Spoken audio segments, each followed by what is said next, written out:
દ્રૌપદી હોય, એ કૌશલ્યા, અનેક અનેક માતાઓની કથાઓ આવે છે જેના કુખે ભગવાન પધાર્યા. ઘણી એવી માતાઓની કથા ભાગવતમાં છે જેની કુખમાં ભક્તો આવ્યા, ભગવદીઓ આવ્યા. કયા ધ્રુવની માતા સુનીતિ, એવા તો ઘણા ઘણા ભગવદીઓની માતા જેની કુખમાં ભગવદીઓએ વાસ કર્યો. પણ આખા ભાગવતમાં એકમાત્ર માં આ ઉત્તરા છે જેની કુખમાં ભક્ત પણ આવ્યા અને ભગવાન પણ પોતે આવ્યા. ભગવાન પોતે સુદર્શન ગ્રહણ કરી અંગુષ્ઠ માત્રનું રૂપ ધારણ કરી ઉત્તરાના ગર્ભમાં પ્રવેશ કરે છે. આ એક માં એવી છે જેને પોતાના કુખે ભક્ત અને ભગવાન બંનેને રાખ્યા છે. એવી વંદનીય માં. અને એટલા માટે જ તો પરીક્ષિત માટે ભગવાન સુખદેવજીને મોકલે છે. અહીંયા ભગવાન અંગુષ્ઠ માત્રનું રૂપ ધારણ કરી અને ઉત્તરાના ગર્ભની રક્ષા કરી રહ્યા છે. ભગવાન ભક્તોના વંશની પણ રક્ષા કરે છે.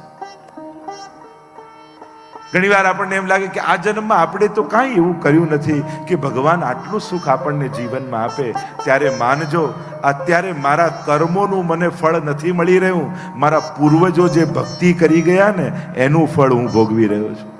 મારા વડીલો જે સેવા કરી ગયા, ભગવદ નામ લઈ ગયા, એનું પરિણામ રૂપે સુખ હું ભોગવી રહ્યો છું. પ્રભુ રક્ષા કરી રહ્યા છે ગર્ભની. અને ગર્ભમાં રહેલું બાળક ચારે બાજુ જુએ કે આ સુદર્શન લઈને મારી રક્ષા કોણ કરી રહ્યું છે. પરિઈક્ષતિ ઇતિ પરીક્ષિત.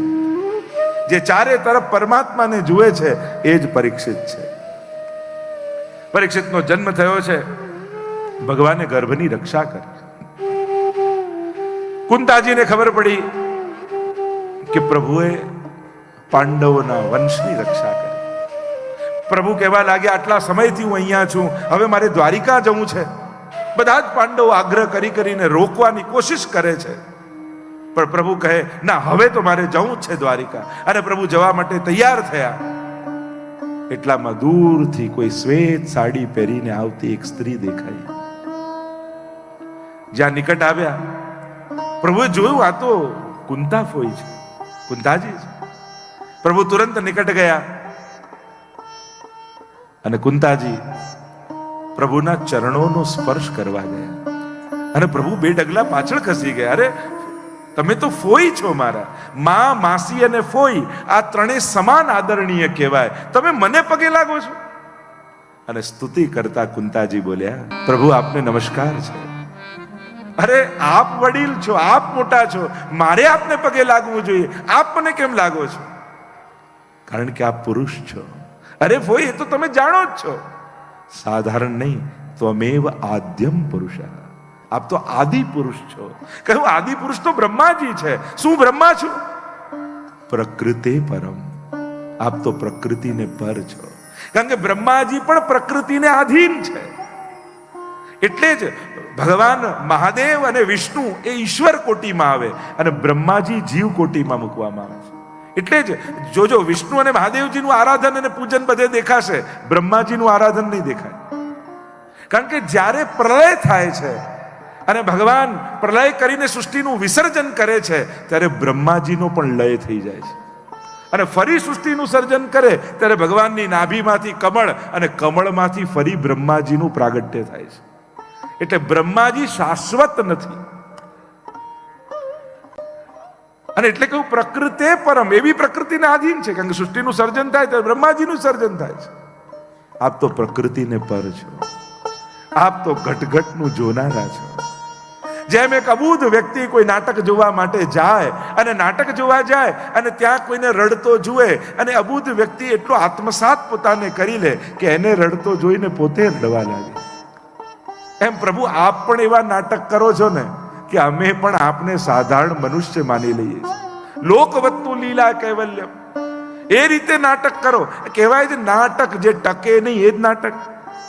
આપણે ભલે કહેતા હોય કે સિરિયલ, પણ એમાં રિયલ જેવું કાંઈ હોતું નથી. બધું ફેક જ હોય છે. કહેવાય સિરિયલ, ફેક જ છે. પ્રભુ અમે પણ જીવો એવા છીએ ને કે આપ એવી રીતે લીલા કરો. કશ્ચિત યતિ સિદ્ધ. ગીતાજીમાં ભગવાન કહે છે કરોડોમાં કોઈ એક મને ઈશ્વર તરીકે અનુભવી શકે છે, નહીં તો સાધારણ મનુષ્ય માની લે છે. ઘણીવાર કૃષ્ણ માટે ઘણી લોકો આ તો મહામાનવ છે, મહાપુરુષ છે, વિચારક છે ને અનેક પ્રકારની વાતો આપણે કૃષ્ણ માટે સમજીએ છીએ, સાંભળીએ છીએ. આધુનિક જેટલા વિચારકો યા લેખકો જુઓ તો ભગવાનને પણ મનુષ્ય તરીકે જ એને ચિત્રે છે. સૌથી પહેલા એ કોન્સેપ્ટ ક્લિયર થવો જોઈએ કે અહીંયા ભાગવતમાં કોઈ મહામાનવની કથા નથી, ભગવાનની કથા છે, ઈશ્વરની કથા છે. કારણ કે જ્યાં સુધી કૃષ્ણમાં ઈશ્વર બુદ્ધિ સ્થિત નહીં થાય ત્યાં સુધી ભગવાનની લીલાને પૂરો ન્યાય નહીં આપી શકો. કારણ કે ભગવાન અને જીવ બંનેમાં સૌથી મોટો ફરક એ છે, જીવ કર્મ કરે અને ભગવાન લીલા કરે. ભગવાન ક્યારે કોઈ કર્મ કરતા નથી. નમામ કર્માણિ લિંપંતી નમે કર્મ ફલે સ્પૃહા. ગીતાજીમાં સ્પષ્ટ ભગવાને કહ્યું, હું કર્મ કરતો નથી, કર્મમાં લેપાતો નથી, કર્મ કરવાની મને સ્પૃહા નથી. અને એટલા માટે એક સિદ્ધાંત કૃષ્ણ માટે સમજી લેવો નિતાંત આવશ્યક છે કે કર્મના સિદ્ધાંતોના ચશ્મા પહેરી ભગવાનની લીલાનું મૂલ્યાંકન કરવા જશો તો ખોટા પડશો. એ તો લીલા કરે છે. લીલા ને કર્મમાં ફરક શું છે? જો જીવ કર્મ કરે એટલે એને કર્મ બંધન લાગે, કર્મના સિદ્ધાંત પ્રમાણે ફળ ભોગવવા પડે. ભગવાન લીલા કરે એટલે એમને લીલાના સિદ્ધાંતો લાગુ પડે. એ કર્મ કરતા જ નથી. અને એટલા માટે જ્યારે પણ કૃષ્ણને મનુષ્ય બુદ્ધિથી જોશો તો કર્મના સિદ્ધાંતોમાં એમની લીલાને જોખવા બેસશો ને તો લીલામાં પણ દોષ દેખાશે. આવું કરાય, આવું કરાય, આવું કરાય. પણ ભગવાનની કર્મ છે જ નહીં, એ લીલા જ કરે છે. અને એટલા માટે જ જે જીવ માટે નિંદનીય છે ભગવાન માટે એ જ સ્તુત્ય છે. જીવ માટે નહીં. ચોરી કરવી એ જીવ માટે, જીવ કર્મ કરે એટલે ચોરી કરવી એ જીવ માટે નિંદનીય કહેવાય, એની નિંદા કહેવાય. અને આપણે તો ભગવાનની જય બોલાવીએ તો કેમ બોલાય? બોલો માખન કે ચુરૈયા કી જય. અને ભજન ગાય, ચોરી ચોરી માખન ખાઈ ગયો રે. અને પાછા ઘરે આવીને શું કે, આજે તો બહુ ગુણગાન કર્યા હો. ચોર કયો, ગુણગાન ક્યાં કર્યા? કોઈને ચોર કેવો હોય ગુણગાન કહેવાય? એનું ચોરી કર્મ હોય તો નિંદા કહેવાય, પણ લીલા હોય તો ગુણગાન કહેવાય. પ્રભુની આ ગુણગાન છે. કારણ કે કર્મના સિદ્ધાંતોમાં ચોરી નિંદનીય કર્મ છે. અને ઠાકોરજી માટે આપણે શું બોલીએ છીએ? દુગ્ધાદિની ચોરી કરી ઠાકોરજીએ યશનો વિસ્તાર કર્યો. ચોરી કરીને યશ વધે કે ઘટે? આ લીલા છે એટલે વધે છે. કારણ કે ગોપીઓ જ્યારે દહીં વલોવતી હોય ને ત્યારે એના આંખમાં જળજળી આવી જાય કે પ્રભુ આ એક કુલ્લડમાં નીકળેલું માખણ અને તારા ઘરે રોજ 9 લાખ ગાયો દોહાય, દહીં દૂધ માખણના ભંડાર ભર્યા હોય, આ કુલ્લડમાં રહેલું માખણ તારા સુધી કેમ પહોંચાડવું? હૃદય ભરાઈ આવે. ત્યારે ઠાકોરજી કહે, તું મારે ત્યાં ન આવી શકે પણ હું તો તારા ઘરે આવી શકું ને. ભરે ને ગામના લોકો ચોર કે, પણ ચોર કેવડાઈને પણ તારા મનોરથ પૂરો કરીશ તો મારો યશ ઘટવાનો નથી, મારો યશ વધવાનો છે. દુગ્ધાદિ ચૌર્યેણ યશો વિસારી. તો કર્મ અને લીલા આ બંનેનો ભેદ સમજવો જરૂરી છે. અનાયાસેન હર્ષાત ક્રિયમાણ ચેષ્ટા સલીલા. જે આનંદની અભિવ્યક્તિથી પ્રગટે એ લીલા કહેવાય, અને જે આનંદ મેળવવા માટે કરાય એને કર્મ કહેવાય. પ્રભુ પોતાના હૃદયમાં રહેલા આનંદને અભિવ્યક્ત કરે એ લીલા. તો અહીંયા જે ચર્ચા આપણે કરી રહ્યા છે, પ્રભુ આપ એ રીતે નાટક કરો કે અમારા જેવા સાધારણ લોકો એને સાચું માની લે છે. એક એક ઉપકારોને કુંતાજી પ્રભુની સન્મુખ ઉભા રહીને યાદ કરી રહ્યા છે. પ્રભુ ક્યાં ક્યાંથી આપે અમારી રક્ષા કરી છે. પ્રભુ પાસે ઉભા રહો ત્યારે કેવલ માંગણી લઈને જ નહીં, કેવલ ફરિયાદ લઈને નહીં, પણ પ્રભુએ જે જે આપ્યું છે ને એનો આભાર માનવા માટે જાઓ. પ્રભુ તારા ખૂબ ઉપકાર મારી ઉપર છે, તે મને આ આપ્યું, તે મને. ક્યારે પણ ઠાકોરજી આગળ તમે ઊભા હો ત્યારે એણે જે જે આપ્યું એને યાદ કરો છો? ક્યારે નહીં. જે એક વસ્તુ નથી મળી ને બસ એની ફરિયાદ કરવા જ આપણે જતા હોઈએ છીએ, પણ 99 વસ્તુ જે એણે આપી છે એનો આભાર માનવા ક્યારે ગયા? ક્યારેક તો એને આભાર માનો. એટલે જ હું કહેતો હતો ને કે જો આપ્યું ત્યારે આભાર નથી માન્યો તો લઈ લેશે તો કયા મોઢે ફરિયાદ કરવા જશે કે આ કેમ લીધું? માણસને એમ થાય કે સુખ પર તો મારો અધિકાર જ છે. જીવનમાં દુઃખ આવે ને ત્યારે માણસ પ્રશ્ન મૂકે કે મને જ કેમ આ? સુખ આવે ત્યારે ક્યારે ઠાકોરજીને કહ્યું મને જ કેમ આપો છો, બીજાને આપો ને. આપણને લાગે સુખ તો આપવું જ જોઈએ, સુખ પર તો મારો અધિકાર છે, મારો હક છે. પણ આ દુઃખ ક્યાંક પોતાનું એડ્રેસ ભૂલીને ભૂલથી મારા ઘરે આવી ગયું લાગે છે. એને દુઃખ સ્વીકૃત નથી હોતું, સુખને હસતા મોઢે વધાવી લઈએ છે. કુંતાજી યાદ કરે છે વિશાન મહાત્મને, પ્રભુ એ વિશ્વાળા ભોજનથી, એ લાક્ષાગૃહમાં, એ વનવાસ સમયે ક્યાંથી આપે અમારી રક્ષા કરી છે. પ્રભુ ઘણા ઘણા ઉપકારો આપે અમારા પર કર્યા છે. કુંતાજી કહેવા લાગ્યા ઠીક છે પ્રભુ, જાઓ છો બરાબર છે, એક વસ્તુ માંગુ આપની પાસે. પ્રભુ કહેવા લાગ્યા આપે તો આજ્ઞા કરવાની હોય, અનુરોધ કરવાનો હોય, કહો આપને શું આપું. ના પ્રભુ મને શંકા છે કે હું માંગીશ તો આપ કદાચ ન આપો તો. પ્રભુ હાથ પકડીને કહેવા લાગ્યા અરે ભૈબા આપ જે કહેશો એ ચોક્કસ હું આપીશ. અને કુંતાજી બોલ્યા, પ્રભુએ હાથ ખેંચી લીધો, આ શું માંગો છો. कुंताजी कहने लगी प्रभु जीवन के पथ को विपत्तियों से भर दो.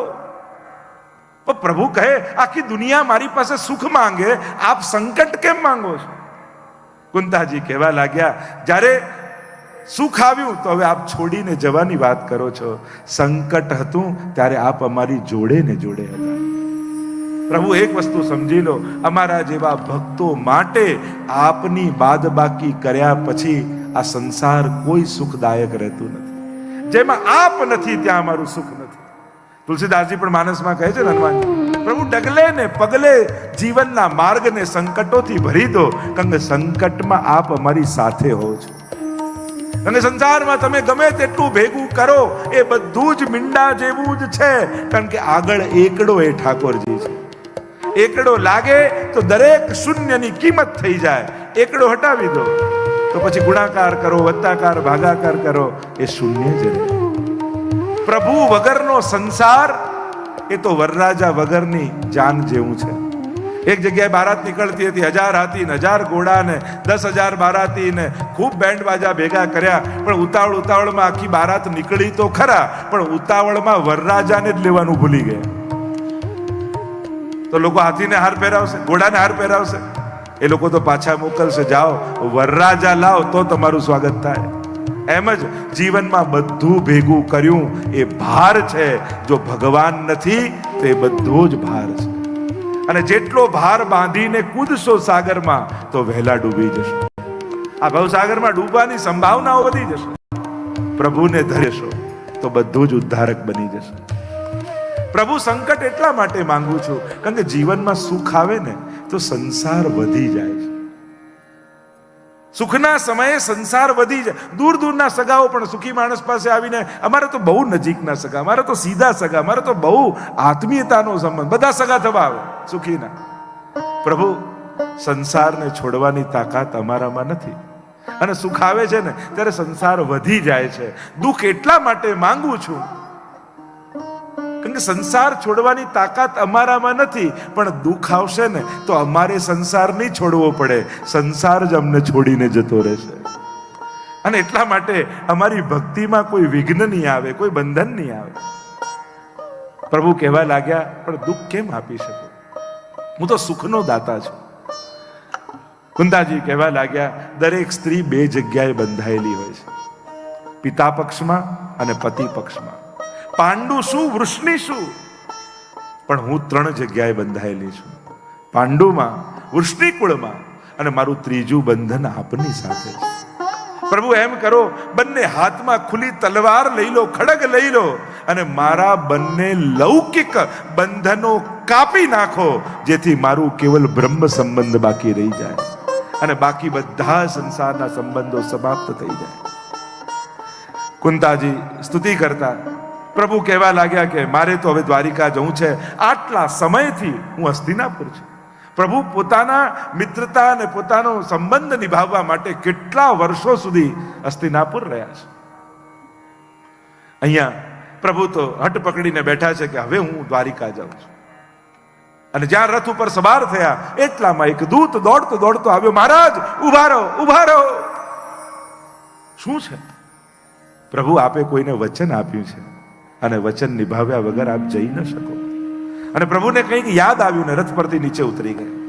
કુંતાજીને એમ થયું કે મારી સ્તુતિ સાંભળીને પ્રભુ રોકાયા. અર્જુનને એમ થયું મારી મિત્રતા જોઈને પ્રભુ રોકાયા. યુધિષ્ઠિરને એમ થયું કે મારો આગ્રહ જોઈને ઠાકોરજી રોકાયા. દરેકને એમ લાગ્યું, પણ પ્રભુ તો રોકાયા છે પોતાના ભક્ત દાદા ભીષ્મ માટે. એવી કથા મહાભારતમાં કહેવામાં આવે છે કે જ્યારે ભીષ્મજી પાસે આવ્યો, દુર્યોધનને કહેવા લાગ્યો કે દાદાજી આપ બરાબર યુદ્ધ લડતા નથી, પક્ષપાત કરો છો. ભીષ્મજી કે કયો પક્ષપાત? આટલા કૌરવો મર્યા ને એકે પાંડવ મર્યો નથી. આ પક્ષપાત નહીં તો બીજું શું છે? ભીષ્મજી કહેવા લાગ્યા, હું તને વચન આપું છું, કાલે 5 માંથી 1 પાંડવ જશે. અને એમ કર, બ્રહ્મ મુહૂર્તમાં જ્યારે હું ધ્યાનમાં બેઠો ત્યારે તારી પત્નીને મારી પાસે મોકલજે. હું એને અખંડ સૌભાગ્યવતીના આશીર્વાદ આપીશ, પછી તારો કોઈ વાળ પણ વાંકો નહીં કરી શકે. પ્રભુને સમાચાર મળી ગયા. બ્રહ્મ મુહૂર્તમાં પ્રભુ પહોંચ્યા દ્રૌપદીની છાવણીમાં, જગાડી દ્રૌપદીને કહ્યું ચાલ મારી સાથે. પણ પ્રભુ જવાનું ક્યાં છે તો કહો, પ્રશ્ન ન કરીશ, હું જ્યાં જઉં છું મારી પાછળ ચાલવાના. ચાલતા ચાલતા આવ્યા ભીષ્મજીની છાવણી પાસે. અરે આ તો દાદાજીની છાવણી છે. હા, અંદર જા, ધ્યાનમાં બેઠા હશે દાદાજી, પગે લાગજે અને જે આપે એ બોલ્યા વગર લઈને બહાર આવી જજે. અને કદાચ જો પૂછે કે તને અહીંયા લાવ્યું કોણ, તો મારું નામ તો કહેતી જ નહીં. અને દ્રૌપદી અંદર પ્રવેશ કરે છે. દાદાજી ધ્યાનમાં બેઠા છે અને જ્યાં ધ્યાનમાં બેઠા છે દાદાજી નિકટ આવ્યા, દ્રૌપદીને ચરણોનો સ્પર્શ કર્યો અને ભીષ્મજીને એમ થયું કે દુર્યોધનની પત્ની છે. બંને હાથ ઊંચા કરીને આશીર્વાદ આપ્યા, અખંડ સૌભાગ્યવતી ભવ. અને જ્યાં આટલું દાદાજીના મુખે સાંભળ્યું, પ્રસન્ન થઈ ગઈ દ્રૌપદી. અરે કહેવા લાગી, દાદાજી બહુ મોટી કૃપા કરી, હવે 5 માંથી 1 પાંડવને આપ મારી ન શકો. ભીષ્મજીને આશ્ચર્ય થયું, દ્રૌપદી તને આ સમયે અહીંયા લાવ્યું કોણ? અને દ્રૌપદીને યાદ આવ્યું કે પ્રભુએ તો બોલવાની ના પાડી હતી. ગભરાઈ દ્રૌપદીને કહેવા લાગી, હું તો મારી સખી સાથે આવી છું. ભીષ્મજીએ કહ્યું, મારે તારી સખીને જોવી છે. અને પ્રભુએ પીતાંબર કાઢ્યું ને ઘૂંઘટો તાણી લીધો. ભીષ્મજી આવ્યા નિકટ અને જ્યાં ઘૂંઘટો ઊંચો કર્યો, બોલો દ્વારિકાધીશ કી જય. સ્મિત કરતા પ્રભુના મુખારવિંદના દર્શન થયા. હૃદય ભરાઈ આવ્યો ભીષ્મજીનું કે પ્રભુ, આ રીતે આપ ભક્તોનો પક્ષપાત કરો છો. વચન આપો, આજે જે રીતે આપ મને દર્શન આપી રહ્યા છો, મારો અંત સમય હોય ત્યારે આપ મને દર્શન આપવા પધારશો. અને પ્રભુ વચન આપે છે કે હા દાદાજી, આપના અંત સમયે હું સામેથી દર્શન આપવા આવીશ.